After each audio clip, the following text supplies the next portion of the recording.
Hi viewers, welcome to Aadhan మరోకోణం. నేను మీ ప్రసాద్. జగన్ కోడికత్తికి ఎక్కువ, గొడ్డలి పోటుకి తక్కువ. విషయం ఏంటి అంటే, మామూలుగా మనం సినిమాల్లో కానీ బయట కానీ కొన్ని చమత్కారమైన డైలాగులు వింటూ ఉంటాం.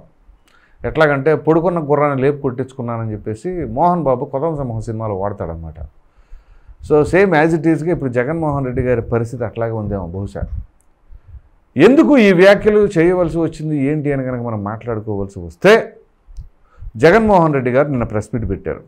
సరే, ఆయన ప్రెస్ మీట్ ఎందుకు పెట్టారు ఏంటి, మరి ఏదైతే అయ్యన్న పాత్రుడు గారు రూలింగ్ పాస్ చేశారు కదా, ఇక ప్రతిపక్ష హోదా ఇచ్చేదే లేదు అని, దానికి ఏమైనా సమాధానం చెప్పాలని ఆయన ప్రయత్నం అయ్యామో, కానీ ప్రధానంగా దానికి సమాధానం చెప్పే ప్రయత్నంలో భాగంగా సెల్ఫ్ గోల్ మీద సెల్ఫ్ గోల్, సెల్ఫ్ గోల్ మీద సెల్ఫ్ గోల్, ఇలా విపరీతమైన సెల్ఫ్ గోల్స్ వేసుకొని చివరికి వైసీపీ కార్యకర్తలు కూడా ఇదేంటి జగన్మోహన్ రెడ్డి గారు మా నాయకుడు ఇలా మాట్లాడుతున్నారు అని చెప్పేసి తలదించుకునే పరిస్థితికి వచ్చింది.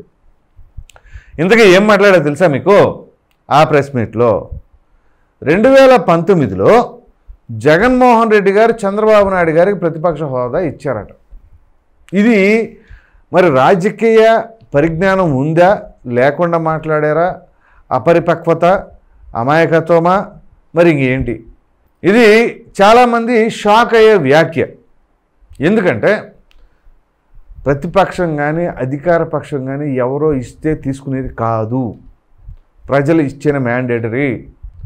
2014లో తెలుగుదేశం పార్టీకి ఏ విధంగా మ్యాండేటరీ ఇచ్చారో 2019లో వైసీపీకి అట్లాగే మ్యాండేటరీ ఇచ్చారు. 2014లో 67 స్థానాలు వైసీపీకి ఇచ్చి బలమైన ప్రతిపక్షంగా ఇచ్చినప్పుడు, సరే ఏదో తూతు మంత్రంగా కొన్ని రోజులు వెళ్ళటం అసెంబ్లీకి, ఆ తర్వాత మహాసంకల్ప యాత్ర ఏదో పెట్టుకొని ఆయన ప్రజా జీవితంలోకి వెళ్ళిపోయారు. ఓకే, రైట్, ఫైన్, కాదనట్లా. సో దానికి తగినట్టుగా 2019లో అధికారం వచ్చింది. తెలుగుదేశం పార్టీ గెలుచుకున్న స్థానాలు 23. అంటే ప్రతిపక్షమే కదా. అది ఎవరిచ్చారు? జగన్మోహన్ రెడ్డి గారు ఇచ్చారా? ఇంకా జగన్మోహన్ రెడ్డి గారు ఒక 4 ఎమ్మెల్యేలు నాలుగు లాక్కొని ఇంకా ఎవరైనా వస్తే తీసుకుందామని చెప్పేసి కొంతమందిని ప్రలోభాలకు గురి చేద్దామని, ఇంకొంతమందిని బెదిరింపులు చేసి, నాకు తెలిసిన అప్పుడు గెలిచిన తెలుగుదేశం పార్టీ ఎమ్మెల్యేలలో కొంతమంది ఎంత బెదిరించినా కానీ లొంగల. అంతెందుకు, గొట్టిపాటి రవికుమార్ అద్దంకి ఎమ్మెల్యే, ఆయనని ఎన్ని బెదిరింపులు చేశారు, అది చేస్తాం ఇది చేస్తామని. అయినా సరే ఆయన సాలిడ్గా నుంచున్నారు, నేను ఎట్టి పరిస్థితుల్లో పార్టీ మారను అని చెప్పేసి అన్న తర్వాతే కదా ఈ చివరికి ఏం చేయలేక ఆయనకి అంత ఫైన్ కూడా వేసినట్టుండారు. సో దాని తర్వాత అందుకని ఆయనకి మరలా విజయం వరించింది. అట్లాగే మంత్రిగా కూడా ఆయన ఉన్నారు ఇప్పుడు. సో ఆ విధంగా వీళ్ళు ఎన్నో ప్రయత్నాలు చేశారు ప్రతిపక్షం లేకుండా చేయటం కోసం. అందుకనే కదా జగన్మోహన్ రెడ్డి గారు, మరి అది దైవ సంకల్పం ఏమో, ఆయనే మాట్లాడారు కదా, ఇంకో 3-4 లాగేస్తే అయిపోద్ది అనేది. అప్పటికంటే 19 మంది ఉన్నారు, ఇంకేముంది ఇంక లాగేద్దామని. లేకపోతే అసలు మొత్తం మీద 23 మందిలో ఒక 6-7 లాగేసేస్తే ప్రతిపక్ష హోదా లేకుండా పోతుందని. తీరా ఇప్పుడు చూస్తే వారు వీరయ్యారు, వీరు వారయ్యారు. ఇంకా భగవంతుడు ఇచ్చిన ఏంటది, శాపమో వరం అనుకోవాలో, కనీసం ఆ 18 సీట్లు కూడా లేవు, 11. ఆ 11 స్థానాలు ఉండేసరికి ఎక్కడైనా రాసి ఉందా ప్రతిపక్ష హోదా అని చెప్పేసి, ప్రతిపక్ష హోదా కావాలి అంటే ఎక్కడైనా రాసి ఉందా, ఇన్ని సీట్లే ఉండాలని? ఎక్కడా లేదు అని అంటున్నారు. ఏమి లేకుండానే, ఎక్కడా లేకుండానే ఎలా మాట్లాడారు జగన్మోహన్ రెడ్డి గారు? మరి గతంలో అసెంబ్లీలో ముఖ్యమంత్రి స్థానంలో ఉండేప్పుడు ఏం రాసి ఉందో ఏమి రాయలేదో, మరి ఆయన మాట్లాడే మాటల వల్ల ఆ క్యాడర్ ఏమైపోతారో ఏంటో అని చెప్పేసి అయితే మాత్రం చాలామంది అభిప్రాయపడుతూ ఉన్నారు. ఇక రెండవ కంటెంట్కి వద్దాం. అదేనండి, ఒక విలేకరు అడిగిన ప్రశ్న. ఏమడిగాడు ఆయన? పవన్ కళ్యాణ్ గారు మీ గురించి ఇలా అన్నారు కదా, ప్రతిపక్ష హోదా ఇచ్చే పరిస్థితి లేదంటే, దానికి ఆయన వేసిన కౌంటర్ తెలుసు. అది కౌంటర్ అనుకుంటున్నారేమో కానీ మామూలుగా అది గ్యాంగ్ లీడర్ సినిమాలో ఉంటుంది. నువ్వు కాంచనమాలకు ఎక్కువ, కన్నాంబకు తక్కువ, ఇలా రావుగోపాలరావు వాడుతూ ఉంటారు అన్నమాట డైలాగులు. ఆ డైలాగ్ మరి ఆయనకి ఎందుకు గుర్తొచ్చిందో ఆయన అంటున్నాడు, ఆయన కార్పొరేటర్కి ఎక్కువ, ఎమ్మెల్యేకి తక్కువ అంట. కార్పొరేటర్కి ఎక్కువ, ఎమ్మెల్యేకి తక్కువ. ఎవరో పవన్ కళ్యాణ్ గారు. ఇక్కడ జగన్మోహన్ రెడ్డి గారి బాడీ లాంగ్వేజ్ ఆ కామెంట్ చేసేటప్పుడు చూస్తే ఒక ఇరిటేషన్.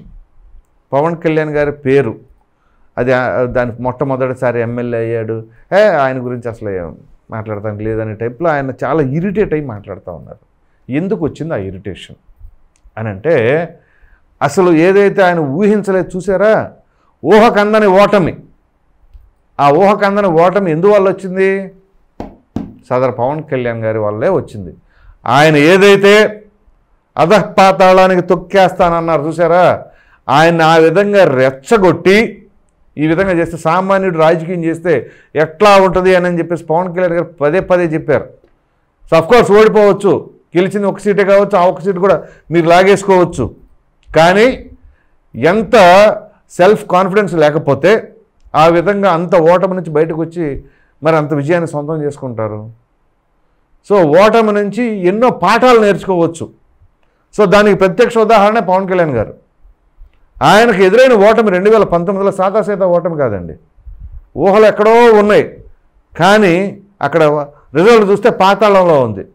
కానీ అక్కడ నుంచి ఆయన ఎలా వచ్చారు, ఎలా కంబ్యాక్ అయ్యారు అనేది ఆయన ఎన్నో నేర్చుకొని ఆయన మాట్లాడే తీరు అన్నీ మార్చుకున్నారు, చాలా మార్చుకున్నారు. మీరు కనుక గమనించినట్లయితే 2019 ఎన్నికలకు ముందు ఆయన మాట్లాడిన విధానం, 2019 ఎన్నికల ఫలితాల తర్వాత ఇక బయటకు వచ్చిన తర్వాత ఆయన మాట్లాడిన విధానం చాలా డిఫరెన్స్ ఉంటుంది. ఎన్నో పాఠాలు నేర్చుకోవచ్చు ఒక ఓటమి నుంచి.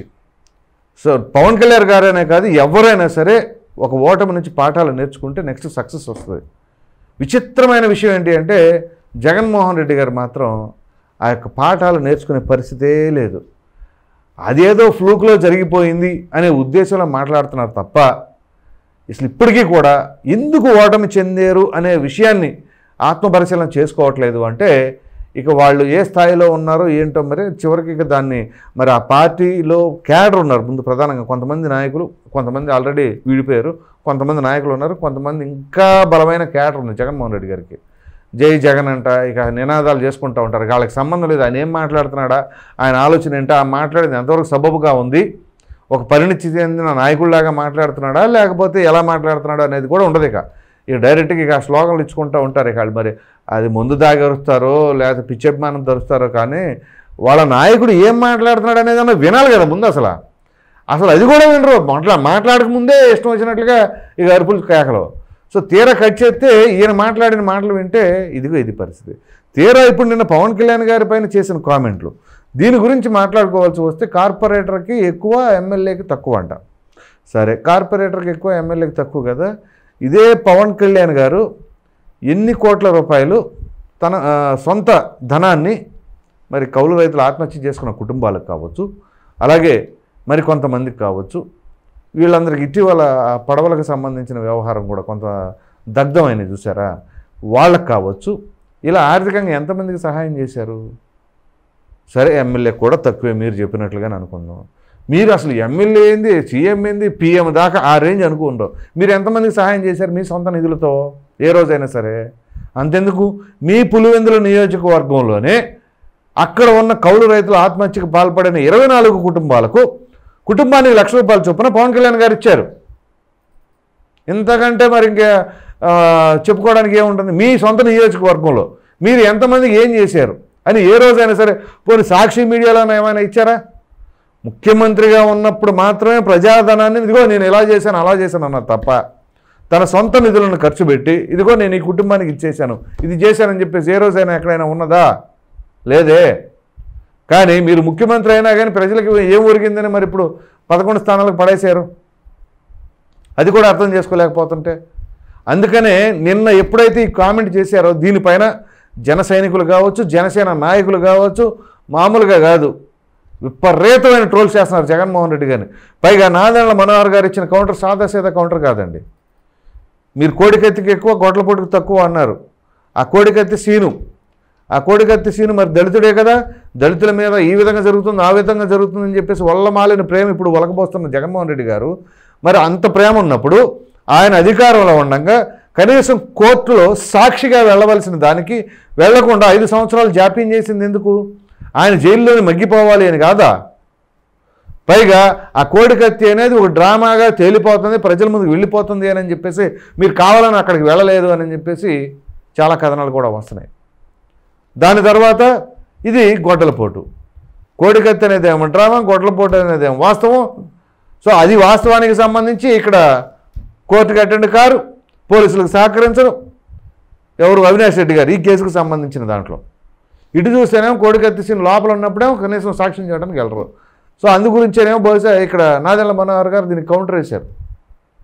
మీరు కోడికత్తికి ఎక్కువ గొడ్డల పొడికి తక్కువ అని చెప్పేశాను. సో అది ఇప్పుడు ట్రోల్ అవుతూ ఉంది. ఇదంతా ఎందుకు? హుందాగా విమర్శలు చేసుకుంటే పరిపాలనా తీరుపైన ఏ విధంగా ఉంది, నిజంగా సూపర్ 6కు సంబంధించిన వ్యవహారం గురించి మాట్లాడితే అంటే వీళ్ళు ఎలా ఉంటుందంటే తొందరపడి కోయిల ముందే కూర్చుంది అన్నట్లుగా అధికారం చేపట్టిన నెల రోజుల లోపే మొదలు పెట్టేశారు ఈ పాట సూపర్ 6 అని. చివరికి ఆ పాట పాడి పాడి అరిగిపోయిందని ఇక ఆ పాట ఆపేసి కొత్త పాటలు పాడుతున్నారేమో బహుశా. సో ఈ కొత్త పాటలు పాడి సెల్ఫ్ గోల్ మీద సెల్ఫ్ గోల్ వేసుకునే పరిస్థితికి వచ్చింది. చివరికి ఇది ఎట్లాగుంది అంటే వైసీపీ క్యాడర్ ప్రధానంగా ఎవరైతే మా జగన్ మా నాయకుడు అని చెప్పేసి అనే వాళ్ళకి కనీసం బయటకు వచ్చి నోరు తెరిచి వాళ్ళ నాయకుడిని సమర్థించుకునే పరిస్థితి కూడా లేకుండా జగన్మోహన్ రెడ్డి గారి వ్యాఖ్యలు ఉన్నాయని చెప్పేసి అయితే చాలామంది అభిప్రాయపడుతున్నారు. సో ప్రధానంగా ఏంటి అంటే పవన్ కళ్యాణ్ గారు ఆయన జగన్మోహన్ రెడ్డి గారికి కందని ఓటమిని మిగిల్చి ఎన్నో నిద్రలేని రాత్రులు గడిపే పరిస్థితి తీసుకొచ్చారు జగన్మోహన్ రెడ్డి గారిని. అందుకనే పదే పదే కళ్ళు మూసుకున్నా కళ్ళు తెరిచినా పవన్ కళ్యాణ్ గారు తప్ప ఇంక వేరే వాళ్ళు లేరు. ఆయనకు అదే ద్వేషమేక. మీరు కనుక నాకు ఒక సీనియర్ మోస్ట్ నాయకులు ఒక ఆయన అంటే బాగా సన్నిహితులు రాజకీయ అనుభవం ఉన్న వ్యక్తి చెప్పారు నాతో, ఇప్పుడు కాదు ఎప్పుడో చెప్పారు, ఏది కూటమి ప్రభుత్వం ఏర్పడిన 2 నెలల తర్వాత అనుకుంటా. ఆయన అన్నారు నాతో, పేర్లు చెప్పకూడదు కానీ ఏమన్నారంటే చంద్రబాబు నాయుడు గారి పైన జగన్మోహన్ రెడ్డి గారికి పెద్దగా ద్వేషం ఏమి లేదు, కానీ పవన్ కళ్యాణ్ గారు అంటే మాత్రం విపరీతంగా కోపంతో రగిలిపోతున్నారు. ఎందుకంటే చంద్రబాబు నాయుడు గారు సీఎం పదవి అనేది కొత్త కాదు, ఆ తెలుగుదేశం పార్టీ అధికారం రావడం కొత్త ఏం కాదు. కానీ పవన్ కళ్యాణ్ గారు అట్లాంటి వ్యక్తిని కనుక అసెంబ్లీనికి రానికూడదు అని చెప్పేసి వైసీపీ నాయకులు పదే పదే ఎందుకన్నారంటే అటువంటి వ్యక్తి ఒక్కసారి అసెంబ్లీకి వచ్చాడు అని అంటే ఇక వీళ్ళ పరిస్థితి అంతే, ఇక వీళ్ళ ప్రజలు మర్చిపోతారు. పవన్ కళ్యాణ్ లాంటి వ్యక్తి అసెంబ్లీకి వెళ్లకుండా ఉంటేనే ప్రజా జీవితంలో అంత బ్రహ్మాండంగా ఉంటూ ఆయన సేవలు చేస్తూ ఆయన సొంత నిధులు ఖర్చు పెడుతూ ఉంటే ఇంకా ఆయన ఒకసారి అసెంబ్లీలోకి అడుగుపెట్టుంటే వీళ్ళందరినీ కూడా ప్రజలు మర్చిపోతారు. అదేవిధంగా ఆ పొలిటీషియన్ల వ్యవహార శైలి కూడా మారాల్సి వస్తుంది. ఎందుకంటే పవన్ కళ్యాణ్ గారు ఆయన నిస్వార్థంగా పనిచేస్తారు కదా, మిగతా నాయకులు కూడా అట్లాగే పనిచేయాలి. అది వైసీపీ వాళ్ళైనా తెలుగుదేశం వాళ్ళైనా ఇంకో పార్టీ వాళ్ళైనా. సో ఆ ప్యాటర్న్లోకి రావాలి అని అంటే వీళ్ళకి ఇబ్బంది వైసీపీ వాళ్ళకి. అందు గురించే పవన్ కళ్యాణ్ గారిని అసెంబ్లీకి రానియకుండా ఉండాలి అనే ప్రయత్నాలు జరుగుతూ ఉన్నాయి. కానీ ఆపలేరు కదా, అసెంబ్లీ గోడలు బద్దలు కొట్టుకుని వచ్చేస్తాం అన్నట్టుగానే వచ్చేసారు. సో ఇప్పుడు ఇదంతా కూడా ఏంటి అంటే వాళ్ళకి తీవ్రమైన ఇబ్బందులు తీసుకొస్తుంది పవన్ కళ్యాణ్ గారు అసెంబ్లీలో అడుగు పెట్టడం వల్ల. సో అందుకనే నిరంతరం ఆ కోపంతో ద్వేషంతో రగిలిపోతూ ఉన్నారు అని చెప్పేసి అయితే ఆ సదరు వ్యక్తి నాతో చెప్పడం జరిగిందనమాట. సో పవన్ కళ్యాణ్ గారు ఇప్పుడు ఏంటి అంటే కూటమి ఏర్పడటానికి ప్రధాన కారణం, అలాగే ప్రజా జీవితంలోకి వెళ్ళి ఆ ప్రజల మనసును గెలుచుకోవడానికి ఆ క్రెడిబిలిటీని సంపాదించడానికి పవన్ కళ్యాణ్ గారే మూలకారకులు. వీటన్నిటి నేపథ్యంలోనే ఇప్పుడు జగన్మోహన్ రెడ్డి గారికి అంత దారుణమైన ఓటమి.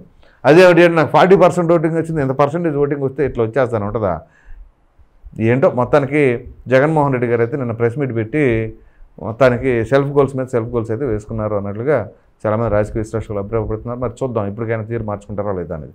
ఈ వీడియో కనుక మీకు నచ్చినట్లే లైక్ చేయండి, షేర్ చేయండి. అదేవిధంగా జగన్మోహన్ రెడ్డి గారు కోడికత్తికి ఎక్కువ గొడ్లపొడికి తక్కువ అని చెప్పేసి మినిస్టర్ నాదెండ్ల మనోహర్ గారు ఏదైతే కౌంటర్ వేశారో దానిపైన మీ విలువైన అభిప్రాయాన్ని కామెంట్ రూపంలో ఖచ్చితంగా తెలియజేయండి. మరిన్ని వీడియోస్ కోసం మన ఆదాయం ఛానల్ సబ్స్క్రైబ్ చేయడం మాత్రం మర్చిపోకండి. Thank you.